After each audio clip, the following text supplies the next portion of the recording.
I'd like to begin a series of presentations on the subject of Christian faith.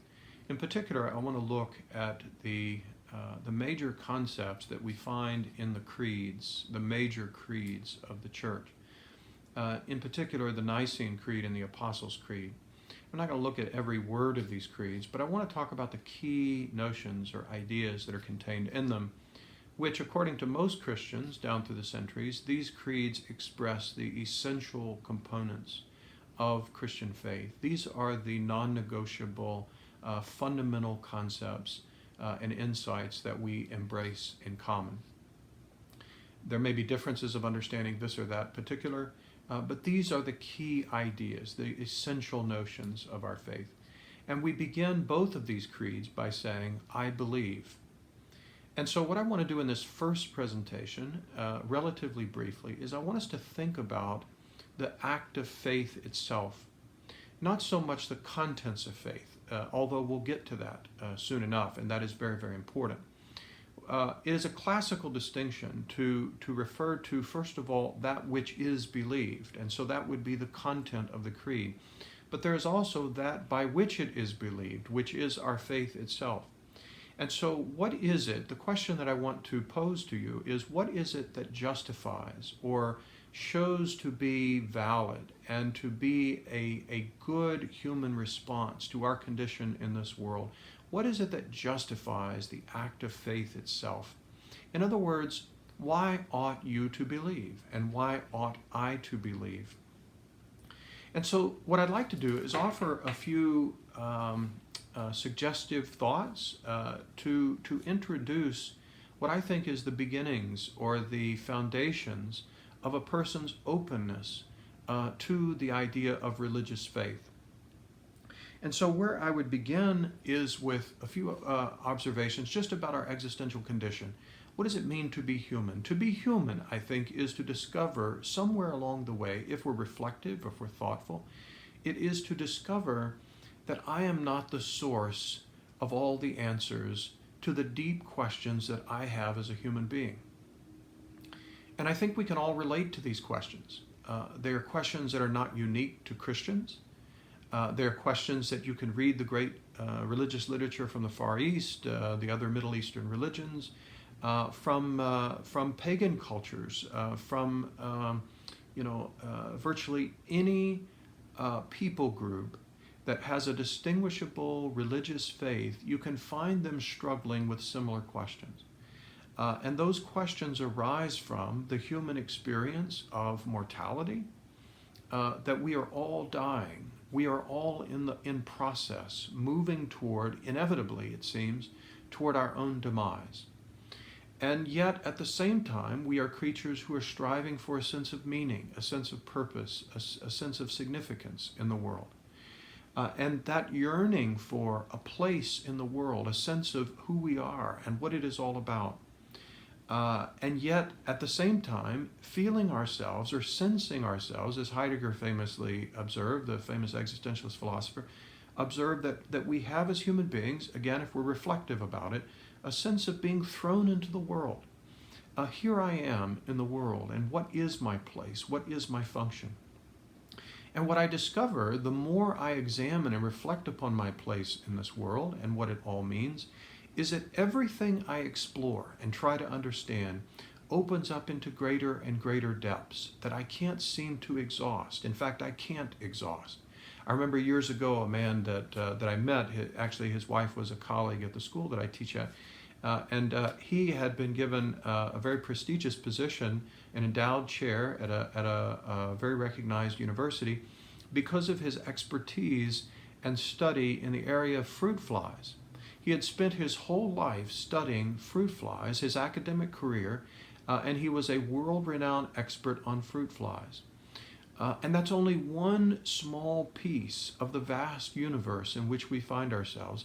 And yet it was worthy of an important and prestigious position in a university to spend the rest of his life continuing to explore this one feature of our world, which of course is interconnected with all the other features of our world. In other words, the more I study one thing, the more it opens up into other things. And eventually, as I study those things, I discovered that I reach limits to my understanding. Limits not just in terms of the duration of my lifetime or of my ability to hold information within myself, but limits in terms of the kinds of questions that are asked. The kinds of questions, like for example, what is the meaning of it all? What is the ultimate source of it all? What are the ultimate explanations of the very structures of the universe? These are things that escape my full grasp and comprehension. In fact, my understanding of it gets darker and darker the more I penetrate into it. Those of you who have had that experience of coming face to face with what seems to be the endless depth of reality, and yet my desire to understand it and to comprehend it or to grasp it or to reach out to it, but yet I can't make of it an object that I master. I have to, at a certain point, if I'm going to ever grasp it or reach the depths of it all, I would suggest I have to, at a certain point, be willing to be grasped by it rather than me conquer and grasp it. I hope that makes some resonance or has some sense to you. Take, for example, the ocean. I can't wrap my arms around the ocean. I can't, with my own mind, just look at it and penetrate all of its depths. I have to allow myself at a certain point to be turned over to it. I think that's why the ocean is such a beautiful symbol for many of us, is that it represents lots of different things, but among them, the sort of abyss that I can't conquer, and yet an abyss that attracts me on some level. I want to know it. I want to experience it. I want to grasp it or to be grasped by it. And so I suggest to you that faith is a fundamental openness in the human person to be grasped by that which is beyond us, to be grasped by that depth that surpasses and supersedes everything that I know and everything that I can master on my own, and my willingness to be received by it and to accept its revelation of itself to us. If a person gets to that place where they are willing to embrace that which is beyond ourselves, we're willing to say yes to revelation.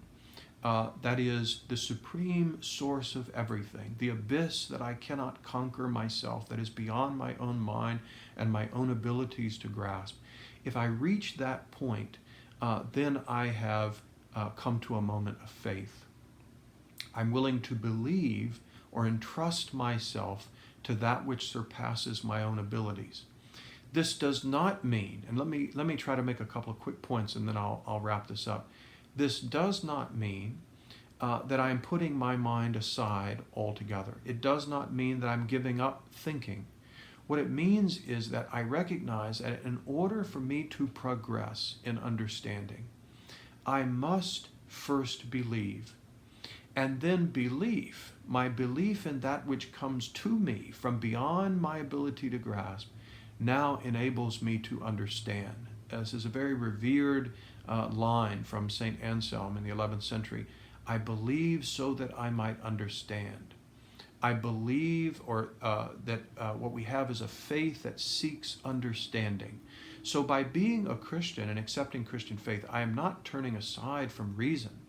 To the contrary, I am establishing reason, or I am situating reason within the context of divine revelation that now allows me to see the whole of this world in which we find ourselves in light of the revelation of its meaning that comes to me from beyond it.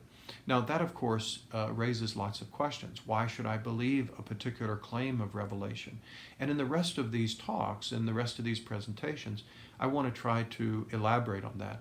But what I'll do in the next talk is continue this idea of faith and why faith is something that we should find ourselves open to, and we should find ourselves amenable to when we come to terms with who we are and our place in this world.